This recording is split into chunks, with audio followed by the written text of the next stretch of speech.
Bismillahirrahmanirrahim. Assalamualaikum warahmatullahi wabarakatuh. Sahabat sabar, sahur bersama Magnet Rezeki dimanapun sahabat semuanya berada. Alhamdulillah hari ini kita telah memasuki akhir-akhir dari bulan suci Ramadan dan semakin ngegaslah semangat-semangat kita pastinya. Semoga amal ibadah kita di puasa di 10 pertama yang hari ini 10 kedua akan diterima Allah Subhanahu wa taala, dan tanda diterimanya amal kita oleh Allah Subhanahu wa taala adalah kita dimudahkan di dalam mengisi amal-amal kita di 10 terakhir ini. Bayangkan saja kalau misalkan ada Valentino Rossi lagi ngebut-kebutan di MotoGP gitu ya, Masya Allah. Itu kalau udah putaran-putaran lap-lap akhir, itu gasnya gak akan tanggung-tanggung lagi. Mungkin akan disedikitkan remnya, akan diperbanyak gasnya. Karena itulah akhir-akhir dari perjalanan kita. Maka sahabat sekalian, kita diingatkan bahwa sesungguhnya wa ma khalaqtul jinna wal insa illa liya'budun. Kata Allah, aku tidak menciptakan manusia dan jin kecuali untuk beribadah kepada Allah Subhanahu wa taala. Insyaallah sahabat sabar, hari ini kita akan bahas tentang tema hadis, hadis tentang umur manusia yang disampaikan oleh baginda Rasul. A'maru ummati ma baina sittina ila sab'ina wa aqalluhum may yajuzu dzalik. Umur-umur dari umat itu rata-rata di antara 60 sampai 70 tahun dan sangat sedikit yang melampaui dari 70 tahun itu. Maka jemaah sekalian, ketika tadi disampaikan di awal bahwa umur kita sangat terbatas dan kita diciptakan untuk menjadi seorang yang menghambakan diri kita kepada Allah SWT, isi hari-hari kita hanya dengan beribadah kepada Allah SWT, dan sedangkan umur kita sangat terbatas. Kalau kita bandingkan dengan umat-umat sebelum kita, gitu ya, Nabi Nuh misalkan umur beliau 950 tahun. Masya Allah, Nabi Ibrahim ceritakan umur beliau sekitar 200 tahunan. Umurnya panjang-panjang. Kira-kira kalau qiyamulailnya, tilawahnya, amal ibadahnya sangat banyak sekali gitu. Maka untuk menandingi amal ibadah mereka itu, ya Allah, kayak kita jauh sekali ya. Secara umur kita mungkin sepertiga, bahkan dengan Nabi Nuh gitu ya, umur kita mungkin 1/10-nya. Jadi amalan kita tidak banyak, Masya Allah. Maka kita harus pintar dalam memilih dan memilah amal ibadah kita, agar kita bisa dikatakan sebagai orang yang cerdas di dalam beramal. Sahabat sabar, rahmanakumullah, sabar, sahur bersama Magnet Rezeki.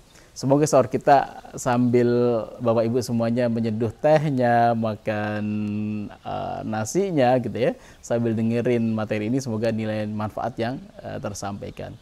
Maka Bapak Ibu, rahmanakumullah, ya Bunda, Rasulullah mengajarkan ada amal-amalan yang spesial yang Allah lipat gandakan secara pahala.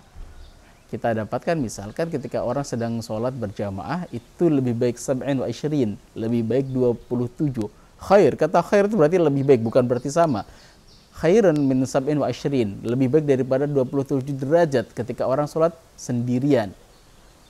Kita di sini belajar bahwa sesungguhnya ketika misalkan kita bayangkan kita sholat Allahu Akbar, misalkan sholat subuh tadi qadarullah kita terlambat gitu ya, nggak bisa berjamaah bersama imam, terus kita sholat sendirian sebanyak 27 kali, itu lebih baik satu yang berjamaah daripada kita mengulang satu sholat subuh kita sebanyak 27 kali. Kenapa? Baginda Rasul mengatakan khairun, lebih baik daripada 27 gitu. Dan kita juga pasti nggak mudah dong mengulang sampai 27 kali, itu lelah. Maka dengan berjamaah ada keutamaan tersendiri di sana. Maka di sana juga kita diajarkan ketika mentilawahkan Al-Quran, pasti kita akan, ya Allah, pengen sebanyak mungkin gitu kan.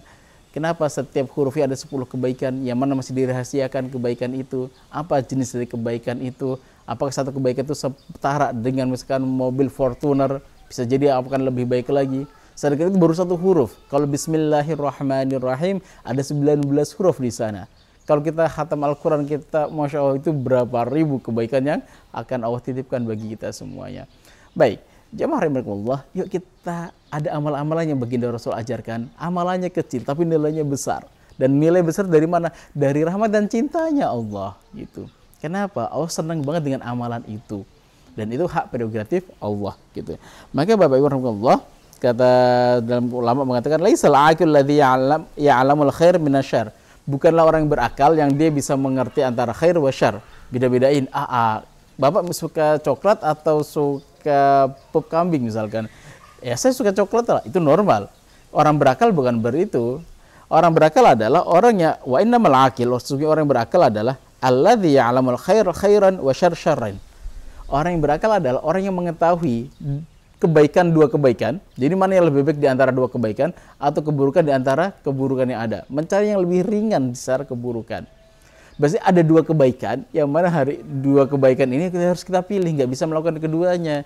Kita pilih mana yang lebih baik di antara kedua itu, itulah orang-orang akil.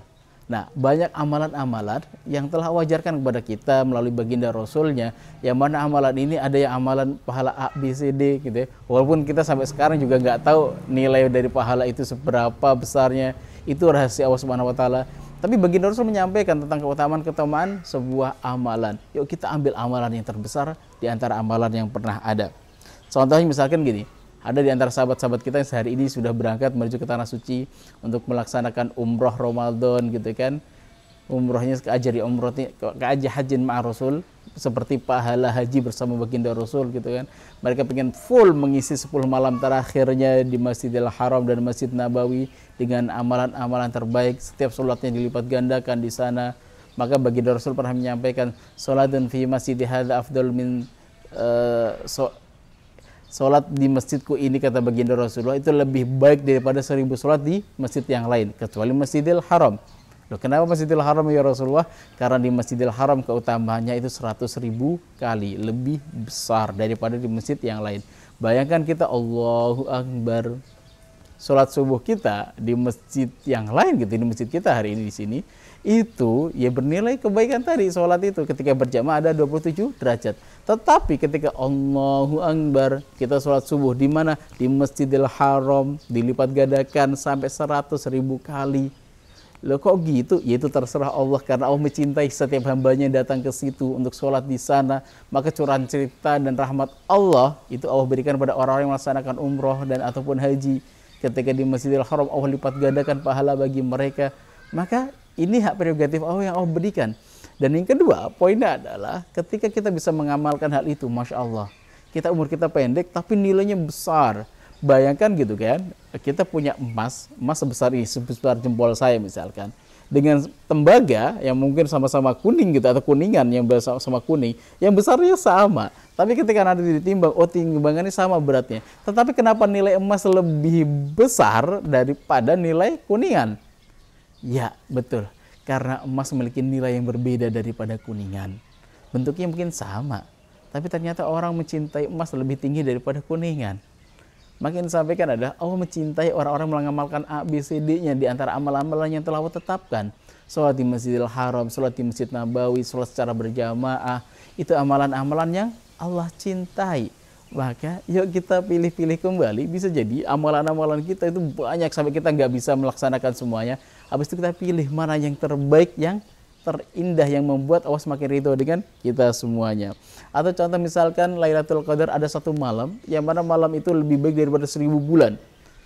Ini nggak nanggung-nanggung pahalanya, Masya Allah, khairun min alfi syahr, lebih baik daripada 1000 bulan. Bukan sama, misalkan kita beribadah 1000 bulan dengan kita beribadah satu malam di Lailatul Qadar, lebih baik satu malam daripada 1000 bulan di malam-malam yang lainnya. Malam apakah itu? Malam Lailatul Qadar. Hanya qadarullah kita nggak tahu malam Lailatul Qadar itu kapan. Kita hanya diberikan clue-clue, tapi titik pastinya tidak tahu. Agar apa? Agar kita menyiapkan. Contoh misalkan kita gitu ya, kita Masya Allah bahagia banget dengan gurunda kita Ustadz Nasrullah. Terus misalkan misalkan kita ada di daerah gitu, misalkan contoh kita di Bojonegoro misalkan, atau di Tuban sana.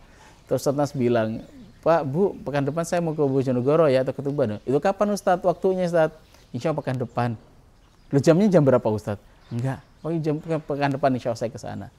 Maka selama 1 pekan ke depan itu, Masya Allah kita akan full menyiapkan rumah kita jadi bersih, jadi rapi gitu ya. Pokoknya kita nyiapin semuanya. Kita nggak tahu, bisa jadi datangnya besok, bisa jadi lusa, bisa jadi lusa-lusa lagi. Yang penting insya Allah pekan depan itu ya. Pekan depan 1 pekan itu, maka kita akan menyiapkan diri kita untuk menyambut tamu agung. Sama seperti Lailatul Qadar, itu baru Ustadz Nasrullah bahasanya, gurunda kita. Apalagi Lailatul Qadar yang pahalanya besarnya luar biasa. Terus kita santai, nikmatin hidup gitu kan. Nyantai, tidak ada malam yang berbeda. Kenapa? Waduh, nggak terlalu agung mungkin pahalanya. Oh enggak, pahalanya luar biasa besarnya. Mungkin karena kita aja yang tidak tahu. Kalau kita tahu tentang keutamaan Lailatul Qadar, maka ya Allah kita akan penuh di sana dengan amal-amal kebajikan dan kebaikan. Untuk apa? Menyambut tamu agung. Seperti kita menyambut Ustadz Nasrullah yang mungkin akan datang kepada rumah kita. Amin. Semoga bisa berkunjung ke tempat-tempat ayah bunda semuanya. Bapak Ibu rahimakumullah, ayah muda, tentang tema ini cerdas dalam beramal. Ada sebuah hadis yang ingin saya sampaikan. Selain memang ibadah-ibadah mahdoh kita yang terconnecting dengan Allah Subhanahu wa taala, ada ibadah yang khairu mahdoh yang memang tidak ditentukan tata caranya seperti apa oleh Allah baginda Rasulullah SAW, gitu tidak dijelaskan secara detail. Tapi pahalanya masya Allah besarnya juga nggak bisa mengalah, ya sama-sama besar dengan amalan-amalan ibadah mahdoh tadi. Suatu ketika baginda Rasulullah pernah menyampaikan dalam sebuah hadisnya, ahabbun nasi ilallahi ta'ala anfa'hum linnas. Ahabbun nas, orang yang paling cintai ilallahi kepada Allah, orang yang Allah paling cintai di antara manusia itu adalah anfa'hum linnas, orang yang paling banyak nilai kemanfaatannya kepada orang lain. Dan wa ahabbul a'mal ilallahi ta'ala sururun tudkhiluhu ala muslim. Dan amalan yang paling Allah sayangi adalah memasukkan kebahagiaan terhadap hatinya seorang muslim. Au takshifu anhu kurbah, atau mengangkat ketidakmudahannya, punya persoalan kita bantu angkat persoalannya. Au taqdi anhu dainan, ada orang yang memiliki amanah dan kita memiliki kecukupan harta untuk bantu saudara kita, ayo saya bayarin amanah kamu misalkan. Atau mungkin amanah itu ke kita, ini di bulan suci Ramadan saya ikhlaskan amanah-amanah yang ada di dalam dirimu yang dari diriku itu. Au tatrudu anhu ju'an, atau misalkan ada orang yang sedang lapar, nggak tahu nyari makan di mana, kita berbagi takjilan, kita berbagi makan kepada mereka. Itu amalan-amalan yang Allah paling sukai dan paling sayangi.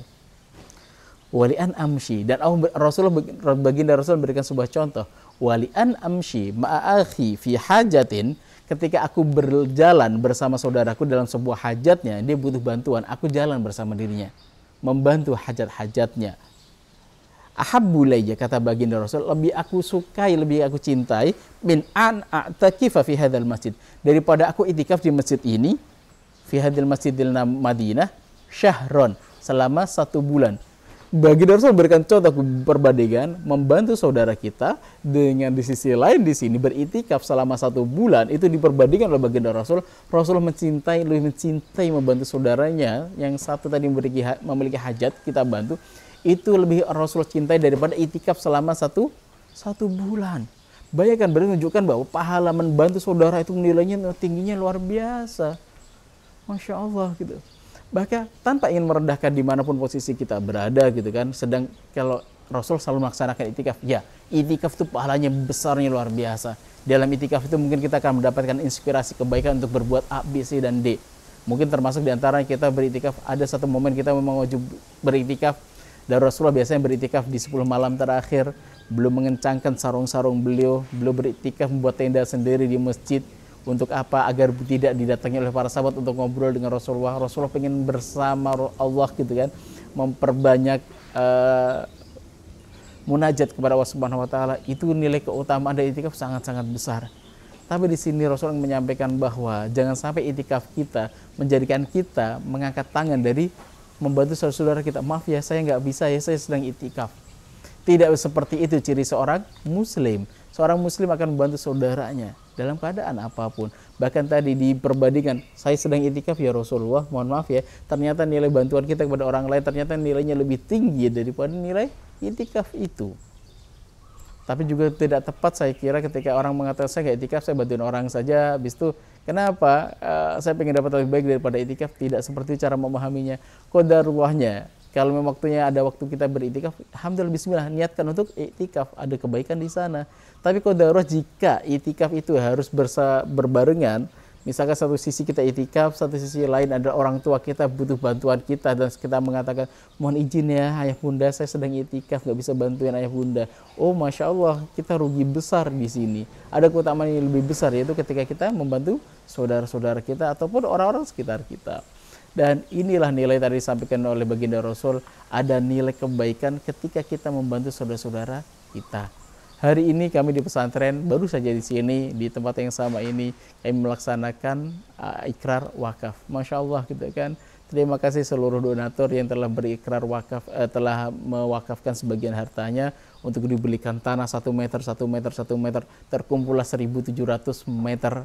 Terima kasih 1.700 para muslimin dan para donatur. setiap santri yang berdiri di sini mengajikan ayat-ayat Allah, menghafalkan ayat-ayat Allah, maka wasilahnya adalah kebaikan ayah bunda semuanya. Sampai yaumul kiamat nanti, selama pesantren ini masih beroperasi, selama pesantren ini masih ada nilai kemanfaatan yang terus tertebar untuk para santri, maka setiap tilawah mereka, setiap kebaikan mereka akan mengalir juga untuk orang-orang yang memberikan nilai kemanfaatan itu, menjadi wasilah nilai kemanfaatan itu.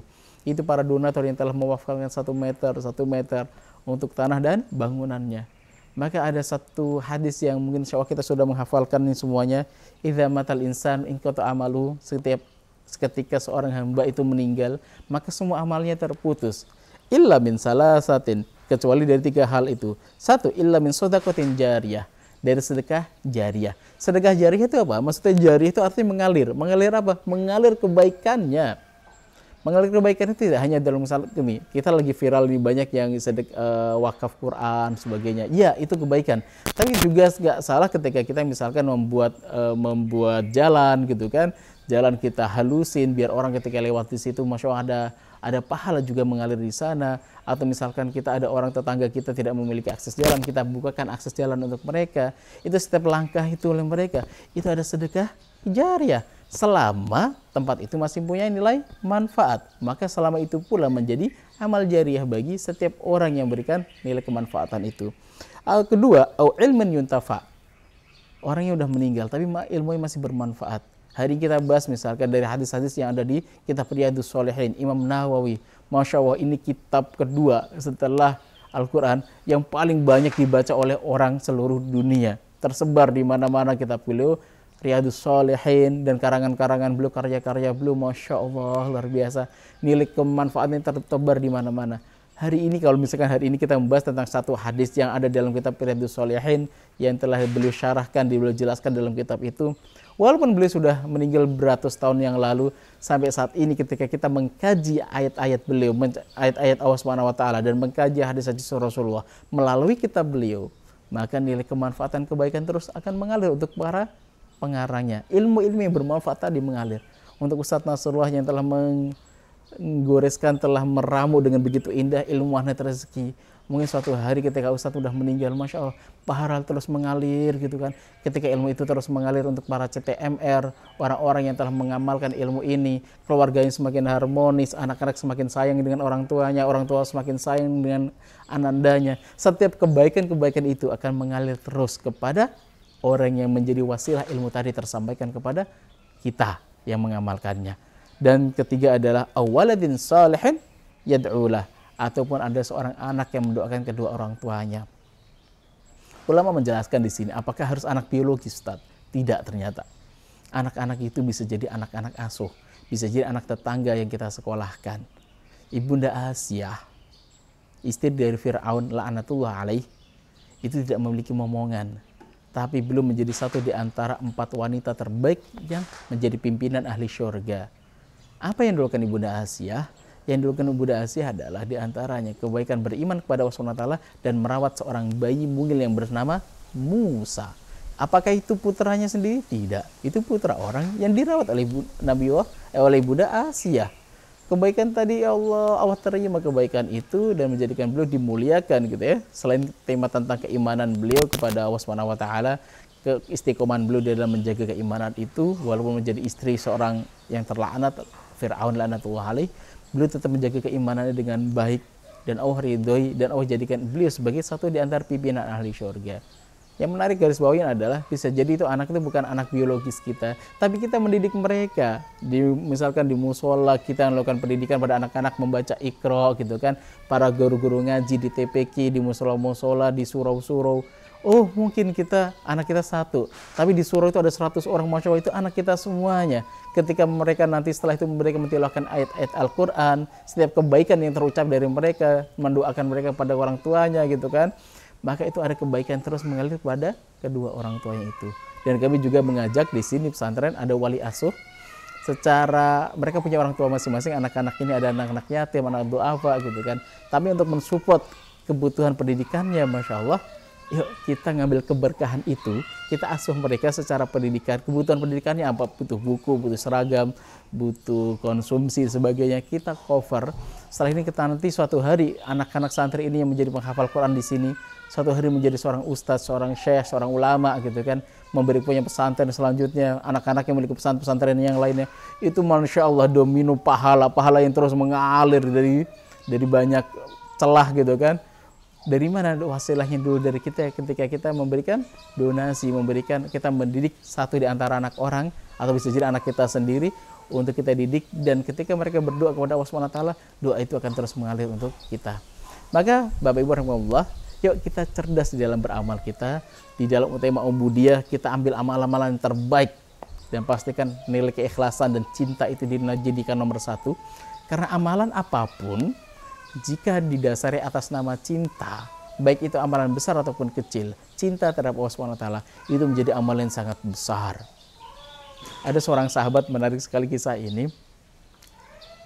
Suatu ketika beliau mendapatkan tugas untuk Sariyah. Sariyah itu peperangan, pengintaian kepada sebuah kabilah, yang dimana di situ tidak ada Rasulullah, dan Rasul biasanya menunjuk keadaan seorang pemimpin. Nah, pemimpin ini di antara para sahabat ini itu memiliki amalan yang unik di antara sahabat yang lain. Ketika sholat, beliau selalu baca surat Kulhu. Mirip dengan jamaah kita ya, ketika sholat tarawih gitu ya. Saya diajarkan oleh bunda saya, di rakaat pertama sholat tarawih itu boleh kamu baca surat apapun, bebas. Tapi di rakaat kedua kalau bisa baca Kulhu. Oh, Kulhu. Kita perhatikan di kampung-kampung kita gitu ya. Di rakaat pertama bebas, tapi rakaat kedua biasanya adalah Kulhu. Nah, sahabat ini pun melaksanakan amalan tadi. Dia punya amalan yang menarik, tapi tidak dilakukan oleh Rasulullah gitu kan. Dan para sahabat yang lain juga bingung kenapa setiap sholat belum baca Kulhu terus gitu. Maka ketika kembali kepada baginda Rasul, dilaporkan hal ini kepada Rasulullah. Ya Rasulullah, pemimpinmu ini baik ya Rasulullah, cuman satu catatannya Rasulullah, kami merasa agak janggal. Setiap sholat pasti dia membaca Kulhu gitu, baca surat dan habis itu dia baca Kulhu. Sedangkan kok tidak seperti itu ya Rasulullah. Maka ditabayunkan kepada si fulan tadi, sahabatnya, wahai sahabatku, kenapa engkau selalu membaca Kulhu? Maka kata sahabat tadi, ya Rasulullah, nggak tahu ya Rasulullah, aku sangat senang banget surat Kulhu itu. Surat Kulhu itu bercerita tentang Robku, bagaimana sifat-sifat Robku. Qul huwallahu ahad, Allahu somad, lam yalid walam yulad walam yakul lahu kufuwan ahad. Itu semua tentang kisah tentang Allah, bagaimana sifatnya Allah. Oh, Allah itu satu, Allah itu as-somad gitu kan, yang kita semua bergantung pada Allah Subhanahu wa taala. Itu bercerita tentang Robku, Allah. Aku senang banget baca surat ini. Tanpa berlama-lama, dalam beberapa hitungan detik saja, malaikat Jibril turun dan menyampaikan kepada baginda Rasul, ya Rasulullah, sampaikanlah salam kepada sahabatmu itu. Sesungguhnya Allah telah mencintainya. Maka cinta ini loh yang mahal Bapak Ibu rahimakumullah. Ketika kita puasa, aku mencintaimu ya Allah. Engkau mencintai orang-orang yang berpuasa, maka puasa ini adalah bukti cintaku kepadamu. Ini loh cerdas di dalam beramal. Apapun amalannya, apalagi kalau amalan tadi nilai pahala yang besar, kita tambahkan cinta di sana, oh masya Allah gitu ya, maka itu akan menjadi sebuah pahala yang sangat luar biasa besarnya, yang semoga menjadikan Allah ridho kepada kita semua. Wah, paket emasnya udah datang nih.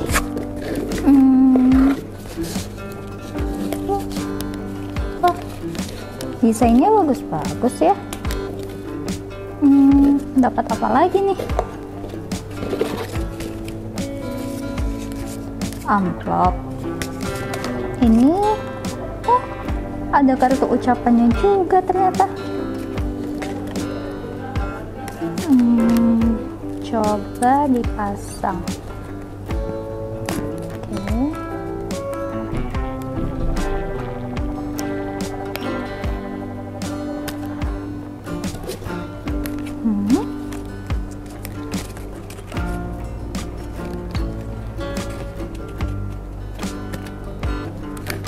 Ini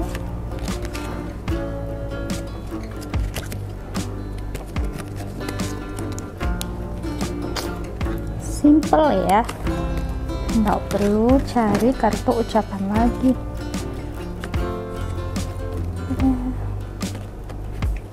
Oke.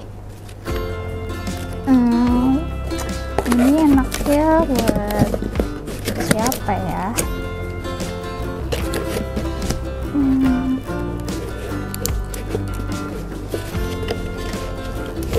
Tulis ini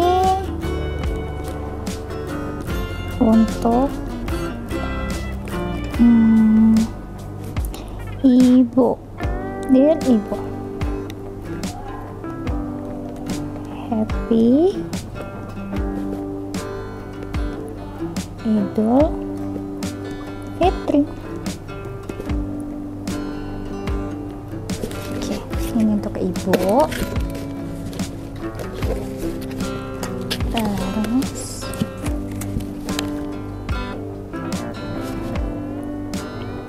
ini untuk Ayah, Happy Idul Fitri.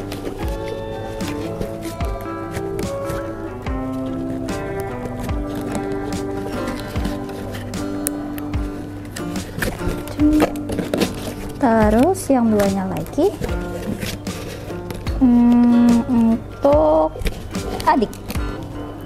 Dear adik, Happy Idul Fitri. Satu lagi. Dear adik, Happy Idul Fitri. Oke. Ternyata lebih praktis ya kalau beri THR-nya menggunakan emas. Jadi tinggal dikasih ke orang tersebut.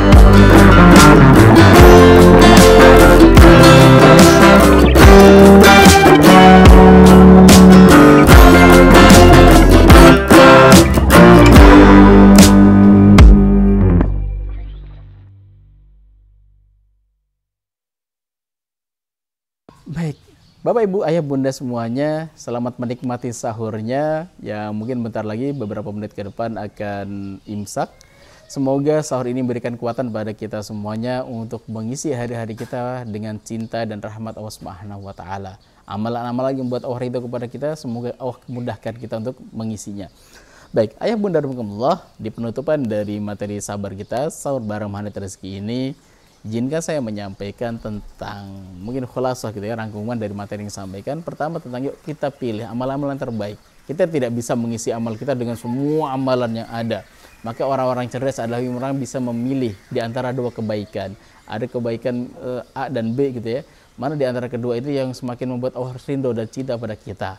Amalan wajib dengan sunnah pasti wajib lebih memiliki keriduan yang lebih tinggi daripada amalan yang sunnah gitu. Maka kita pilih amalan-amalan terbaik yang membuat Allah ridho kepada kita semuanya. Dan yang kedua, umur kita itu pendek. Karena pendeknya umur kita antara 60 ila 70, 60 sampai 70 tahun kata baginda Rasul. Ayo, mungkin bisa jadi umur kita hanya 60 atau 70 tahun. Tapi umur amal kita bisa jadi ratusan bahkan ribuan tahun. Hari ini kalau teman-teman misalkan melaksanakan umroh di Madinah sana, akan melihat ada sebuah bangunan megah di sana namanya hotel. Hotel di depannya Hotel Wakaf Utsman bin Affan. Sayyidina Utsman bin Affan telah meninggal 1400 tahunan yang lalu. Tapi sampai sekarang amal ibadah beliau jariah beliau terus mengalir. Dijadikan hotel di situ, ada pemasukan di sana. Dari pemasukan itu nanti akan disedekahkan untuk para duafa gitu kan. Dan beliau memiliki perkebunan yang biasanya di pas Ramadan seperti ini akan ada panen yang dibagikan bagi orang-orang yang sedang puasa. Masya Allah gitu kan. Umur beliau itu hanya ya sekitar 60 sampai 70 tahun, 80 tahunan lah Sayyidina Utsman bin Affan. Tetapi Masya umur amal beliau sudah 1400 tahun. Gitu. Dan nanti terus sampai hari kiamat ketika hotel itu berdiri, ada nilai kemanfaatan terus berjalan, maka kemanfaatan kebaikan juga akan mengalir kepada Sayyidina Utsman walaupun beliau sudah tidak membutuhkan kembali, karena di masa hidupnya beliau saja sudah selesai, beliau sudah confirm masuk surga Firdausil A'la bersama baginda Rasulullah SAW. Maka ya Bunda rahimakumullah semuanya, yuk kita isi amal kita. Boleh umur kita boleh 60, 70 tahun, 80 tahun boleh. Tapi amal ibadah kita jangan sampai berhenti ketika kita meninggal. Kita harus terus berjalankan amal ibadah kehidupan kita gitu ya, walaupun kita sudah meninggal, tapi Masya Allah pahala terus mengalir. Maka cerdas dalam beramal, semoga Allah titipkan kepada kita keridhaan dan cintanya, yang pastikan kita dasarkan semua amal kita, puasa kita, sahur kita, mengharapkan ridho dan cintanya Allah Subhanahu wa taala. Kalau kita cinta sama Allah, Allah akan cinta kepada kita. Wallahu selamat menikmati sahur dan selamat menikmati jamuan Ramadan di 10 malam terakhir ini. Semoga Allah semakin ridho kepada kita semuanya. Aku qouli hadza wa astaghfirullakum wa lisairil muslimin. Assalamualaikum warahmatullahi wabarakatuh.